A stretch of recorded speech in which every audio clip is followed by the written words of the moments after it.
दोस्तों, आज हम बात करेंगे बोत्सवाना के बारे में। ये देश अपनी नेचुरल ब्यूटी और रिच कल्चर के लिए जाना जाता है। ये सदर्न अफ्रीका में एक लैंडलॉक्ड कंट्री है, मतलब चारों तरफ से जमीन से घिरा हुआ।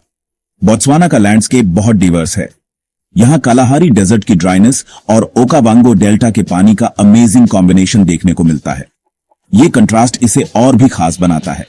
सवाना के बीच मॉडर्न सिटीज बोत्सवाना की इकोनॉमिक सक्सेस की कहानी बताते हैं। गाबोरोन इसकी कैपिटल एक वाइब्रेंट सिटी है। South Africa, Namibia, Zimbabwe and Zambia इसके नेबर्स हैं। ये स्ट्रेटेजिक लोकेशन इसे इंपॉर्टेंट बनाती है। यहां 2.4 मिलियन से ज्यादा लोग रहते हैं। ये लोग अपनी यूनिक कल्चर और ट्रेडिशंस को प्राउडली मेंटेन करते हैं। बोत्सवाना की कहानी रिजिलियंस की है। यहां के लोग बहुत मेहनती और डिटर्मिन्ड हैं। चैलेंजेस के बावजूद ये डेमोक्रेसी और डेवलपमेंट का एग्जाम्पल बना है। यहां की गवर्नेंस बहुत स्ट्रांग है। एक पुअर कंट्री से मिडिल इनकम नेशन बनने का इसका जर्नी इंस्पायर करता है। ये ट्रांसफॉर्मेशन बहुत रिमार्केबल है। बोत्सवाना का मतलब है लैंड ऑफ द त्स्वाना। त्स्वाना लोग यहां की सबसे बड़ी कम्युनिटी हैं। त्स्वाना लोग यहां की सबसे बड़ी कम्युनिटी हैं। इनकी कल्चर और ट्रेडिशंस बहुत रिच हैं। इन्होंने और दूसरी कम्युनिटीज ने मिलकर बोत्सवाना के कल्चर को रिच बनाया है, ट्रेडिशंस, म्यूजिक और आर्ट से। यहां का कल्चरल हेरिटेज बहुत वाइब्रेंट है। बोत्सवाना का फ्यूचर ब्राइट है। यहां के लोग और गवर्नमेंट मिलकर सस्टेनेबल डेवलपमेंट पर फोकस कर रहे हैं। गुड गवर्नेंस, सस्टेनेबल डेवलपमेंट और लोगों की वेलबींग के साथ बोत्सवाना 21st सेंचुरी में प्रोग्रेस की राह पर आगे बढ़ रहा है। ये देश एक इंस्पायरिंग एग्जाम्पल है। बोत्सवाना में ज्यादातर कालाहारी डेजर्ट है, सूखे मैदान, नमक के प्लेन्स और रेत के ड्यून्स। ये लगभग 70% एरिया कवर करता है। लेकिन कालाहारी बैरन नहीं है। इसकी अपनी एक अलग ब्यूटी है। यहां प्लांट्स और एनिमल्स इस हार्श एनवायरनमेंट में सर्वाइव करते हैं। कालाहारी के ऑपोजिट है ओकावांगो डेल्टा, जिसे ज्यूअल ऑफ द कालाहारी भी कहते हैं। यह दुनिया का लार्जेस्ट इनलैंड डेल्टा है जो ओकावांगो रिवर से बनता है। वाटरवेज, लगून्स और आइलैंड्स मिलकर एक यूनिक इकोसिस्टम बनाते हैं। ओकावांगो डेल्टा वाइल्ड लाइफ का हेवन है। यहां एलिफेंट्स, लायन से लेकर रेयर बर्ड्स और फिश तक सब हैं। दुनिया भर से टूरिस्ट्स यहां आते हैं।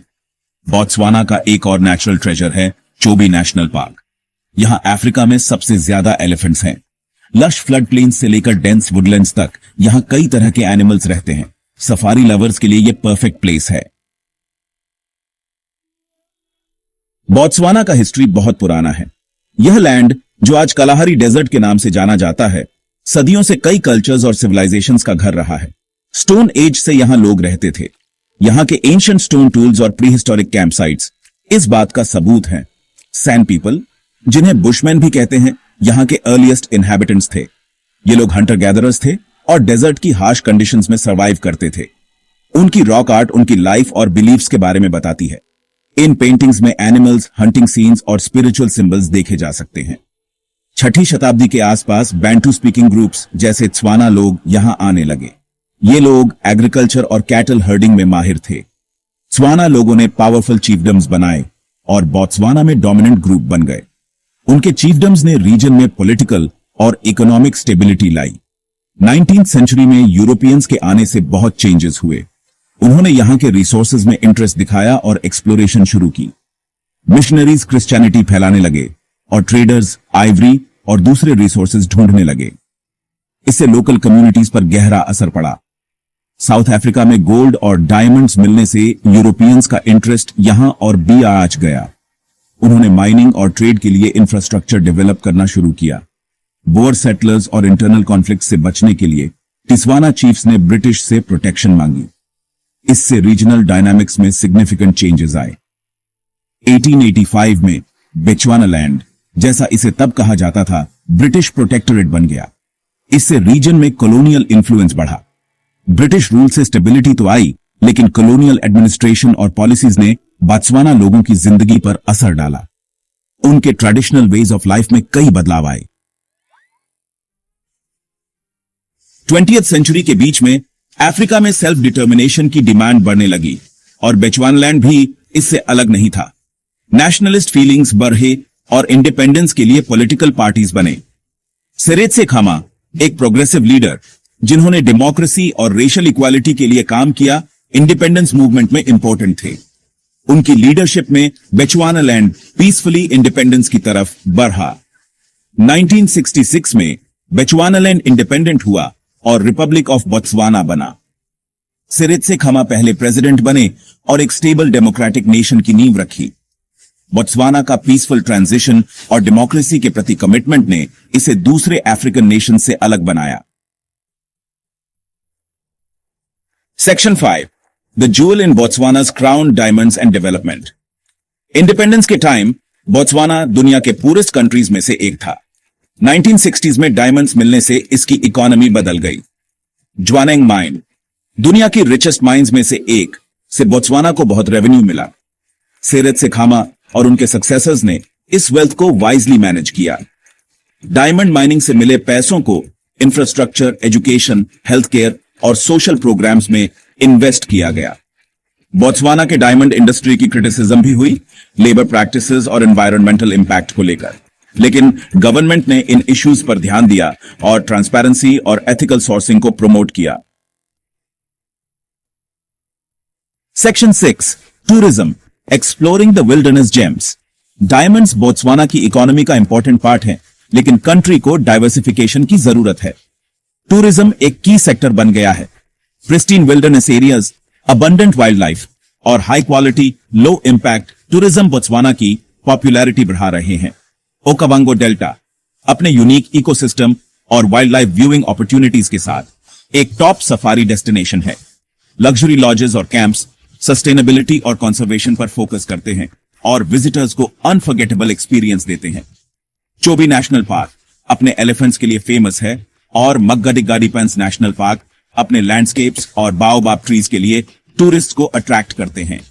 बोत्सवाना के कंजर्वेशन और कम्युनिटी बेस्ड टूरिज्म की इंटरनेशनल लेवल पर तारीफ हुई है। गवर्नमेंट हाई वैल्यू लो इंपैक्ट टूरिज्म पर फोकस करता है ताकि एनवायरनमेंट पर कम असर पड़े और लोकल कम्युनिटीज को ज्यादा बेनिफिट मिले। Section 7 the people of Botswana a tapestry of cultures. Botswana cultures का मेल्टिंग पॉट है, जहां त्सवाना लोग मेजॉरिटी में है। कलांगा, बयेई और सान दूसरे एथनिक ग्रुप्स हैं, अपनी लैंग्वेजेस, ट्रेडिशंस और कस्टम्स के साथ। अलग अलग बैकग्राउंड्स के बावजूद बोत्सवाना के लोगों में स्ट्रॉन्ग नेशनल आइडेंटिटी है।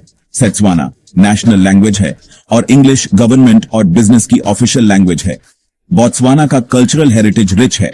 ट्रेडिशनल म्यूजिक और डांस सोशल गैदरिंग्स और सेरेमोनीज का इंपॉर्टेंट पार्ट है। बास्केट वीविंग, पॉटरी और वुड कार्विंग जनरेशन से चले आ रहे हैं। बोत्सवाना का क्विजीन डाइवर्स कल्चर्स को रिफ्लेक्ट करता है। सेसवा पाउंडेड मीट की डिश मेज पॉरिज या पाप या सोरगम के साथ खाई जाती है। बोगो अलग अलग ग्रेन से बना पॉरिज और मोरोगो वाइल्ड स्पिनच भी पॉपुलर हैं। Section 8 challenges and triumphs, health, education and social progress. Botswana ने लोगों की वेल बीइंग के लिए बहुत प्रोग्रेस की है। गवर्नमेंट ने एजुकेशन में इन्वेस्ट किया है। प्राइमरी एजुकेशन फ्री और कंपलसरी है। लिटरेसी रेट्स अफ्रीका में हाईएस्ट में से हैं।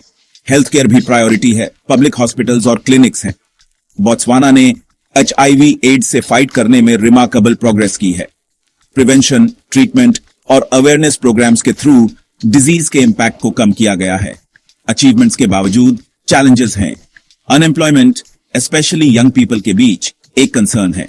इनकम इनइक्वालिटी और पॉवर्टी कम हुई है, लेकिन अभी भी एग्जिस्ट करती है, खासकर रूरल एरियाज में। Government job creation, skills development और पॉवर्टी रिडक्शन प्रोग्राम्स चला रहा है। बोत्सवाना एक इक्वल और प्रॉस्परस सोसाइटी बनाने के लिए काम कर रहा है। Section 9 looking ahead a future of promise. Botswana future को ऑप्टिमिज्म और डिटर्मिनेशन के साथ देखता है। यहां के लोग अपने भविष्य को लेकर बहुत आशावादी हैं और उनके इरादे मजबूत हैं। चैलेंजेस के बावजूद ये डेमोक्रेसी, स्टेबिलिटी और इकोनॉमिक ग्रोथ का मॉडल बना है। बोत्सवाना ने अपने लोकतंत्र, स्थिरता और आर्थिक विकास के लिए एक मिसाल कायम की है। गुड गवर्नेंस, नेचुरल रिसोर्सेज का वाइज मैनेजमेंट और लोगों में इन्वेस्टमेंट ने स्ट्रॉन्ग फाउंडेशन बनाई है। यहां की सरकार ने अच्छे शासन, प्राकृतिक संसाधनों के समझदारी से प्रबंधन और लोगों में निवेश के माध्यम से एक मजबूत नींव रखी है। गवर्नमेंट इकोनॉमी को डाइवर्सिफाई करने पर फोकस कर रहा है, डायमंड्स के अलावा दूसरे सेक्टर्स पर भी। सरकार अर्थव्यवस्था को विविध बनाने पर ध्यान दे रही है। हीरे के अलावा अन्य क्षेत्रों में भी टूरिज्म, टेक्नोलॉजी और फाइनेंशियल सर्विसेज को प्रमोट किया जा रहा है। पर्यटन, प्रौद्योगिकी और वित्तीय सेवाओं को बढ़ावा दिया जा रहा है। बोत्सवाना के सामने चैलेंजेस हैं, जैसे क्लाइमेट चेंज, ड्राउट्स और वाटर रिसोर्सेज पर इंपैक्ट, जलवायु परिवर्तन, सूखा और जल संसाधनों पर प्रभाव जैसे चुनौतियां हैं। इनइक्वालिटी कम करना और इकोनॉमिक ग्रोथ का बेनिफिट सब तक पहुंचाना प्रायोरिटी है। असमानता को कम करना और आर्थिक विकास का लाभ सभी तक पहुंचाना प्राथमिकता है। बोत्सवाना ने मुश्किलों से निपटने और अडैप्ट करने की क्षमता दिखाई है। यहां के लोगों ने कठिनाइयों का सामना करने और अनुकूलन की अद्भुत क्षमता दिखाई है। डेमोक्रेसी, स्ट्रॉन्ग इंस्टीट्यूशंस और लोगों के रेजिलियंस के साथ बोत्सवाना चैलेंजेस का सामना करने और अपॉर्चुनिटीज को ग्रैब करने के लिए तैयार है। लोकतंत्र, मजबूत संस्थान और लोगों की दृढ़ता के साथ बोत्सवाना चुनौतियों का सामना करने और अवसरों को भुनाने के लिए तैयार है। लैंड ऑफ बोत्सवाना अपनी रिमार्केबल स्टोरी का न्यू चैप्टर लिख रहा है। प्रोग्रेस, होप और प्रॉमिस की स्टोरी। बोत्सवाना की भूमि अपनी उल्लेखनीय कहानी का एक नया अध्याय लिख रही है। प्रगति, आशा और वादे की कहानी।